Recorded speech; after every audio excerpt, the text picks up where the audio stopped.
I'm Jay Feldman, Executive Director of National Coalition Against the Misuse of Pesticides, and I'd like to welcome everybody here. It's good to see you here. As Liza said, this is the 12th National Pesticide Forum, and we have a theme this year that we'll be bringing into the new year, 1994, the theme being freedom from pesticides is everybody's right. For me, and I think for those who crafted this theme, it strikes a chord that allows us to both look back and look forward. It's a unifying theme.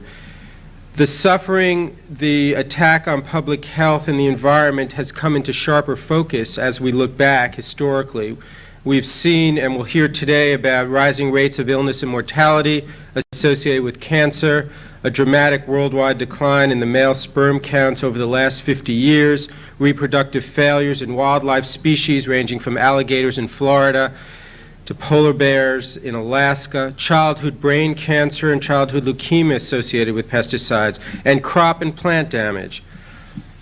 The theme is a theme to unite around, we believe, with each other, a core group of us activists here in this room, our neighbors, elected officials, in a directed effort to attack the problems which are clearly symptoms of the way we as a society treat our environment. We must attack these problems as a crisis because that's what we're dealing with.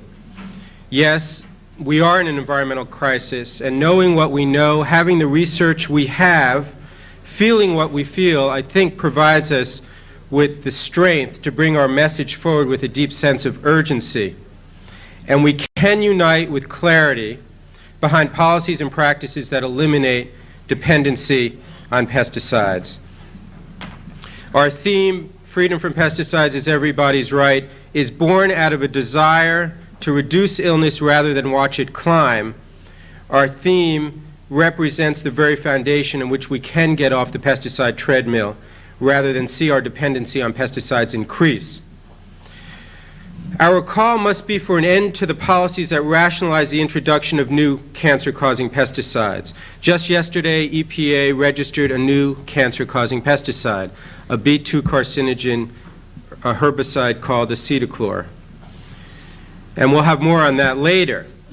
But above all, we're talking about the adoption of policies that embrace alternative pest management practices that do not depend on pesticides that cause a full range of adverse effects. Pesticides are just part of the toxic fabric that is now woven into our lives through the food supply, the schools and parks where our children play, the office buildings we work in, the water we drink, and the air we breathe. And we must change this, but we can't change this as individuals or as individual groups. And this is what's critical to the core of you all here. We need our collective strength to move an effective program.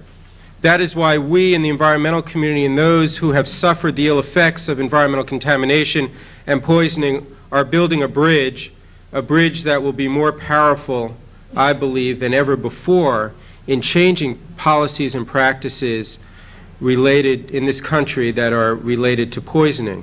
We will discuss with those involved with breast cancer groups and cancer survivorship groups how to build this alliance to be most effective. One of the policy issues that will undoubtedly come up over the weekend is the Delaney Clause. The attack on the Delaney Clause, a provision in the federal food safety law in this country which prohibits the introduction of cancer-causing pesticides that concentrate in processed foods, is symptomatic of the attack on those who are calling for an urgent response, who are calling for a concerted and focused effort on unnecessary toxic chemicals. How can you, as a rational human being, call for zero risk, as the Delaney Clause suggests? And so we will discuss the full range of opinions on alternatives to Delaney, which says that no cancer-causing chemicals are acceptable, the alternative being risk assessment, a tool that is used to calculate acceptable risk. How good are these risk assessment models, and what are their limitations? Many of you in this room have been at this a while, longer than the 12 years that we've been holding this conference.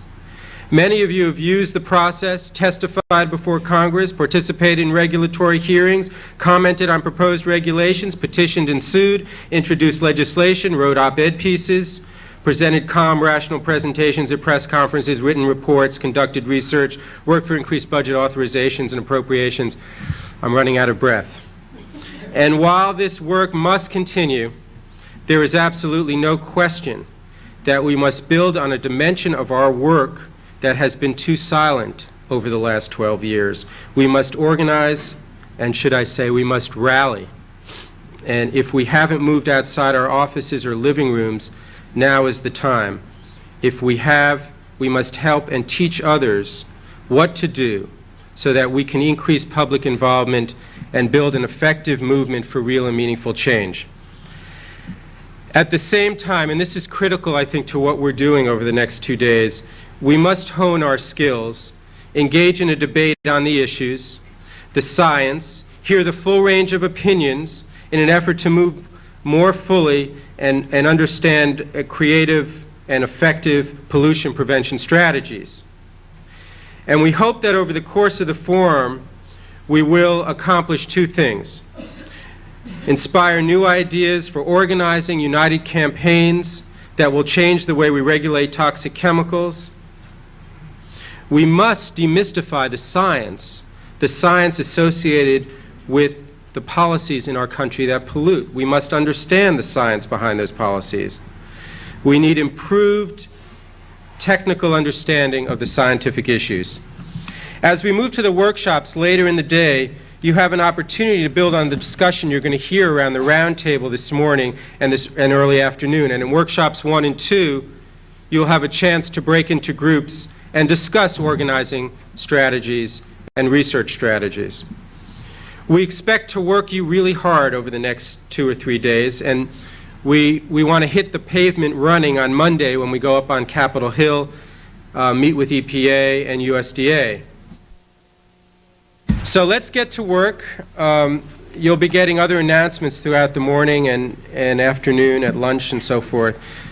I will leave those for later and move on now with an introduction that is always inspiring to me. It's always inspiring to hear Dr. Sam Epstein, who, as most of you know, is Professor of Occupational Environmental Medicine at the School of Public Health, University of Illinois Medical Center in Chicago. And there's no question that Sam is an internationally recognized authority on toxic and carcinogenic effects of environmental pollutants in air, water, and the workplace. He is the author of some 260 scientific articles and books. You're familiar with his books, Politics of Cancer and Hazardous Waste in America, and numerous editorials and leading national newspapers. Sam provides the balance that we often see, often not always, in the media. When they can catch Sam and get his opinion integrated into news stories, America is all the better off for the education that he provides us. And he will lead us this morning in giving us an orientation and a call to move forward through the rest of this program with. Please give a warm welcome to Dr. Sam Epstein. Thanks.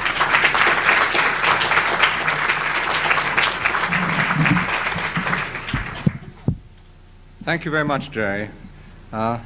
In your over-generous introductory comments, you omitted perhaps my most important qualification, and that is I'm about twice as old as most of you here, which gives me the opportunity of having made twice the number of mistakes that any of you have made, and also hopefully having profited by the ability to ponder over these mistakes.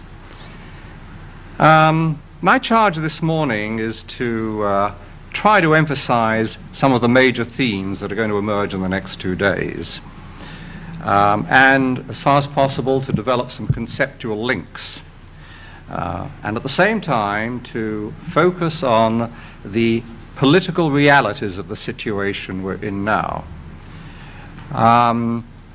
The realities of the situation are such that we must temper our ideological approaches to these matters with an understanding that to win on key issues is perhaps more important than to demand the ultimate and the ideal, and I'll come back to that when we discuss the Delaney Amendment. We have to be realistic. We have to understand the pragmatics of the situation. This is a daunting task which I've been allotted to, as I've been given 15 minutes only, but it's really a very simple task because Jay's told me exactly what to say. And if I've misunderstood anything, it's my own responsibility. So Jay, you're not entirely responsible. Now, the first area I'd like to address is the question of the current healthcare crisis. There's many elements to the current healthcare crisis, but one of them is the fact that the very proper preoccupation of the Clinton administration on delivery of healthcare has somehow blunted their recognition and understanding of the need to prevent disease and the need to avoid exposures that will create disease in the future. And I think this is an unfortunate trend, and I'm hoping that it's a trend that may correct itself as the administration becomes maturer. However, there is no question we are in a public health crisis. We have to focus in this crisis on cancer, because cancer is the only adverse effect for which we have quantifiable data, trends on incidence, trends in mortality, toxicological data, epidemiological data relating such trends, such increasing trends to environmental and other exposures. That doesn't mean to say that other endpoints are not equally important. But we should recognize that the majority of carcinogens do induce other adverse effects, reproductive and immunological, and that while indeed we do not have good quantitative data on these other effects, an emerging powerful body of data is focusing our attention now, as Jay pointed out, on reproductive effects, both particularly estrogenic and also other endocrine disruptive effects.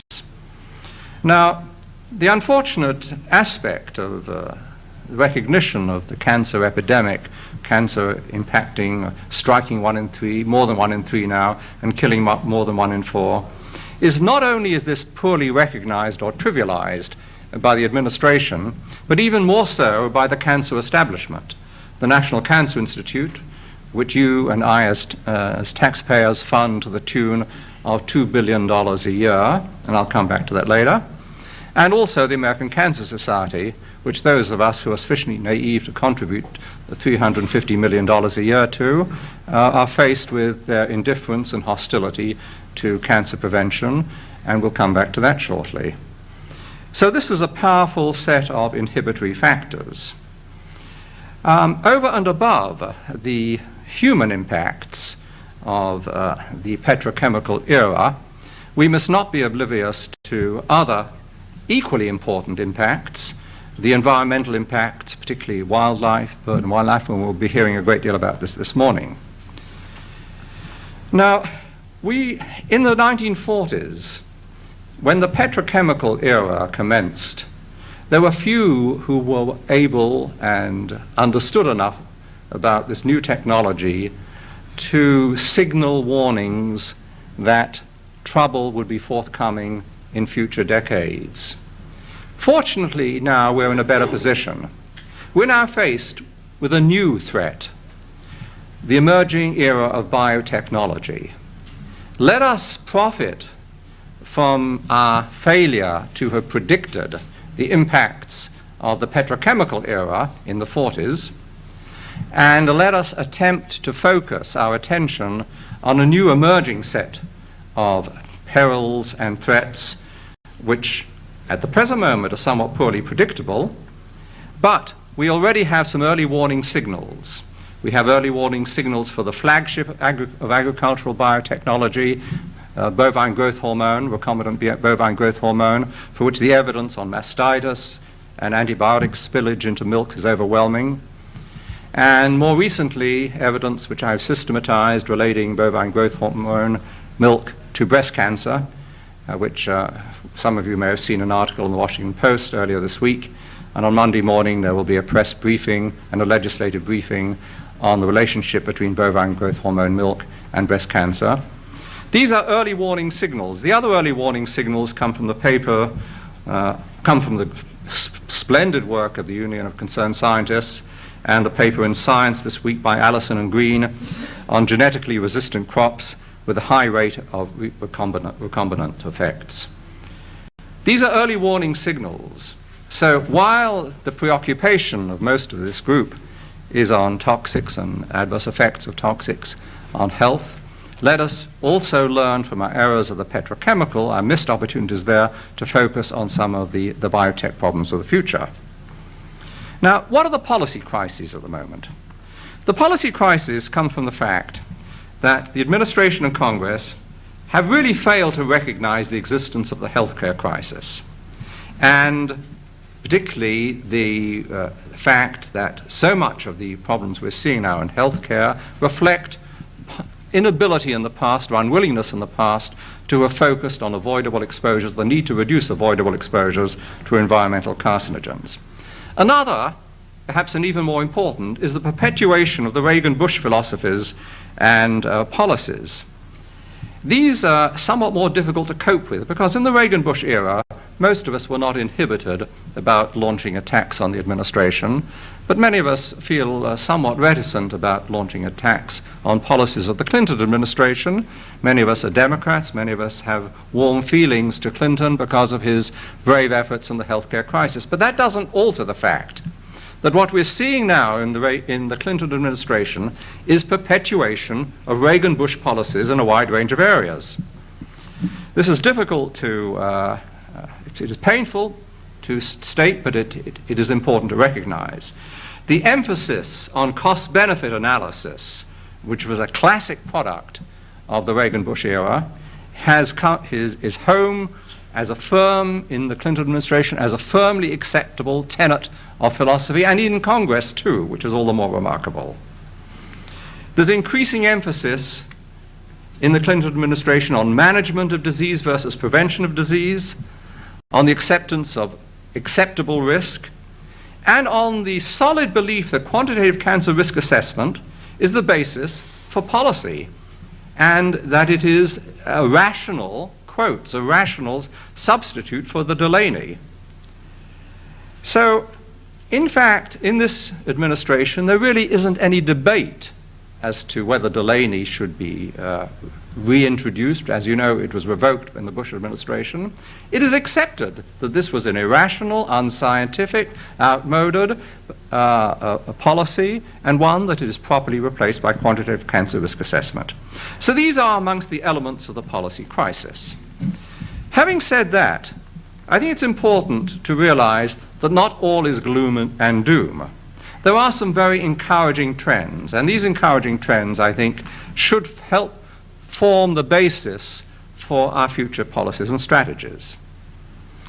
Amongst these encouraging trends is the recognition, the belated recognition of the concept of environmental justice, namely that the impact of toxics in the environment are greatest on the underprivileged, the poor, and racial groups. Other encouraging trends are the recent position of the EPA and the administration on the chlorine light discharges, the Clean Water Act, and I think Greenpeace has must take great credit for the chlorine light policies which the administration, I believe, is getting ready to enact. Perhaps the most important comes from Waxman and Kennedy. This is a critical issue which I'm going to dwell on at risk of talking perhaps a couple of minutes longer than I should have done. In the Bush administration, to our horror, Waxman and Kennedy took the quantitative cancer risk assessment as an acceptable tenet of policy. They introduced their own bill, which was the old HR 872, based on acceptable risk, saying that you can add pesticides, carcinogenic pesticides to food if the risk is 1 in a million or so. This was a somewhat tougher version of the EPA version then. But then what were we faced with?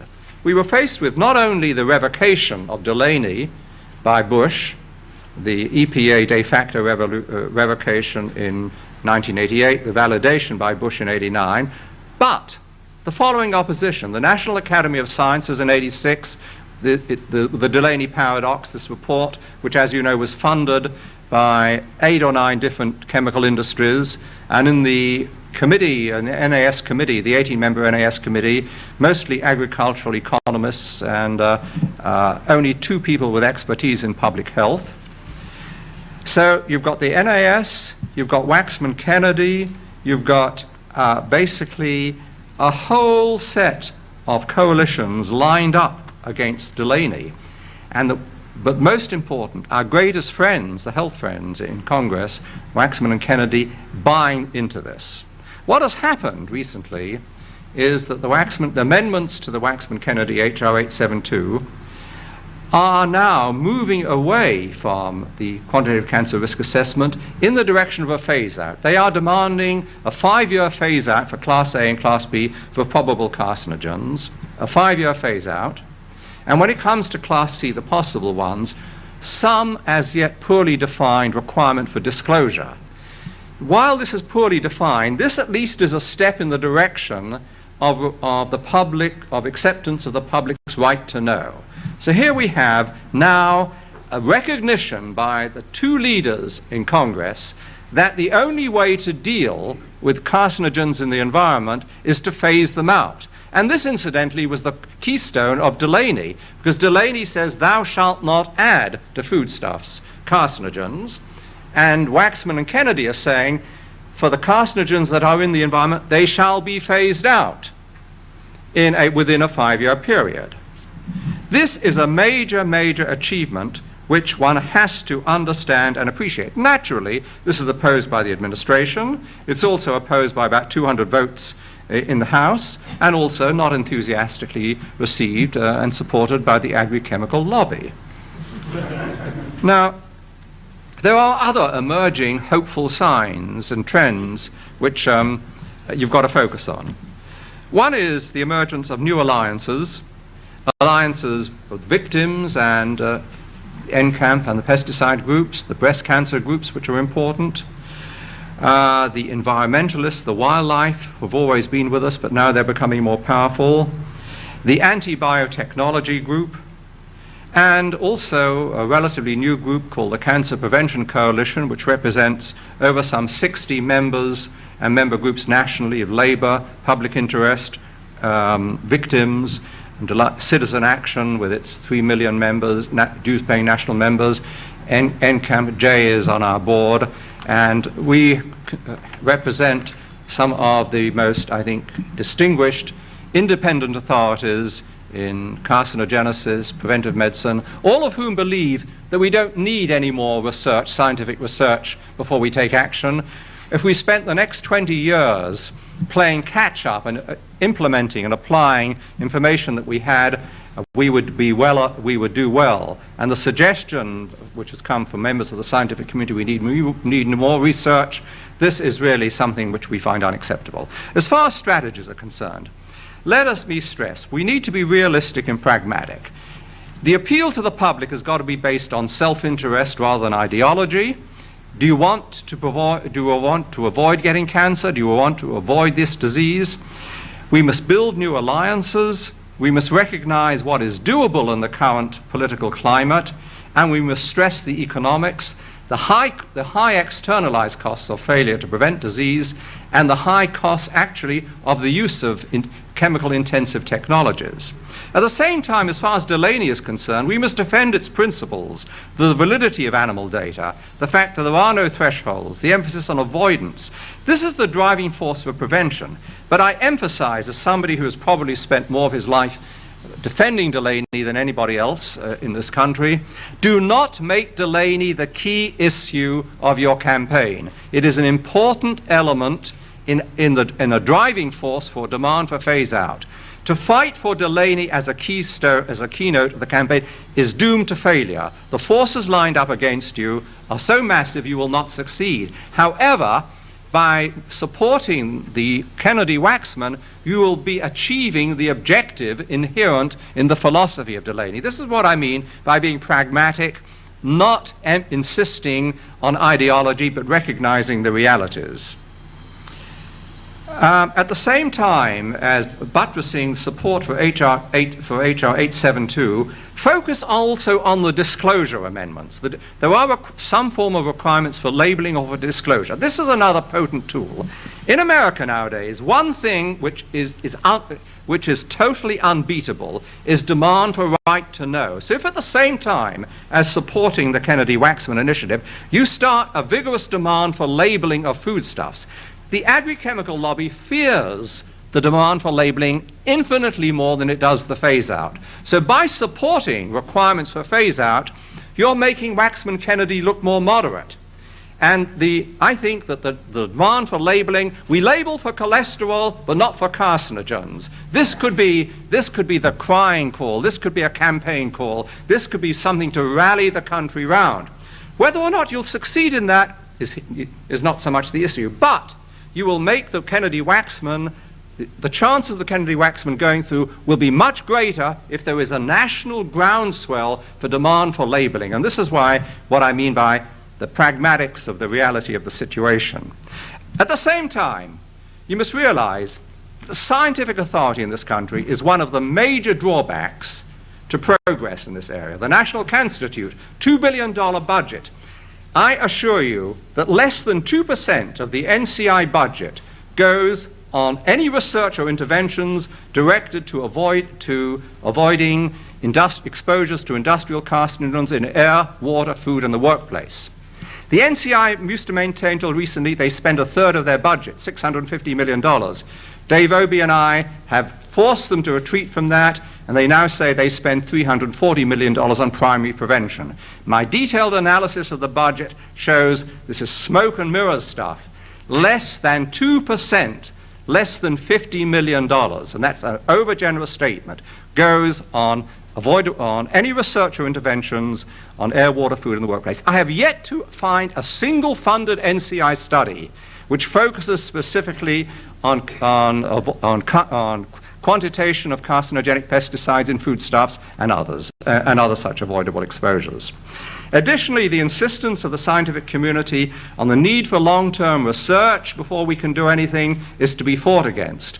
As somebody from one of the major media said to me a few days ago, the scientists are beginning to emerge from their cubbyhole to swill at the trough.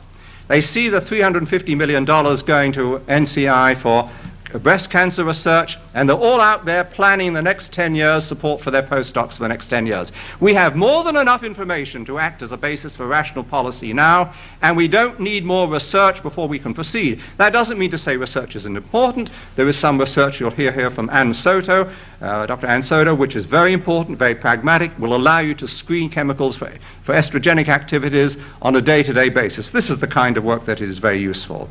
Finally, I would say to you, strengthen alliances, try to avoid artificial distinctions, and in this connection I should point out that it would be very helpful indeed if powerful emerging groups such as the breast cancer groups were to recognize that the 1 in 8, however critical and tragic it is, and only pathologists like myself, ex-pathologists, can really realize what the tragedies of breast cancers are and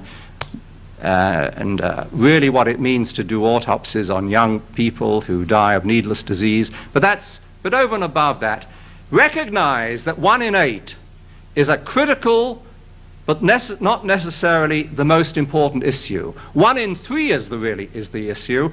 More than 1 in 3 people are getting cancer, of which breast cancer is a critical element. But the breast cancer groups could be, particularly the East and the West Coast ones, who are the cutting edge, as opposed to the mainstream breast cancer groups, if they will recognize, as indeed they do, if the mainstream groups will recognize that cancer in general is an avoidable disease, and that their efforts in preventing breast cancer should be extended to the broader area of preventing cancer in general.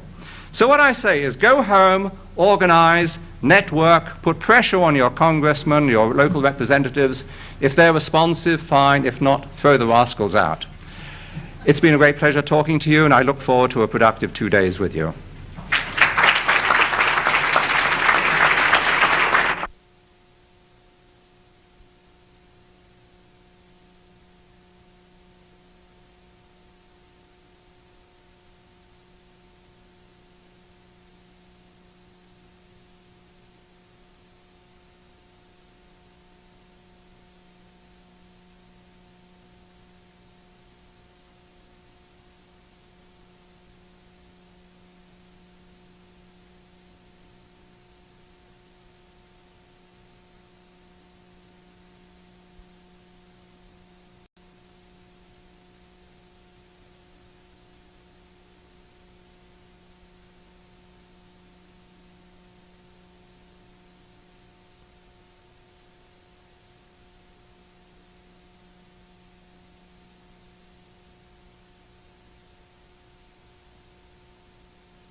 are the same as you, but for some reason or another we got catapulted to the front.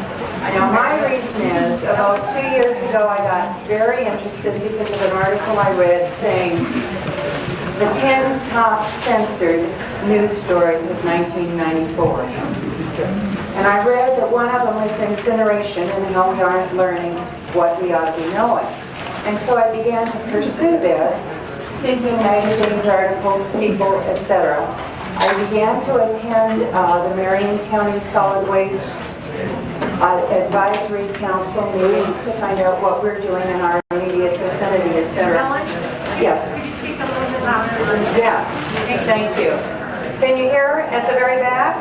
Okay, at any rate, in my perusing, I became exceptionally interested in medical waste.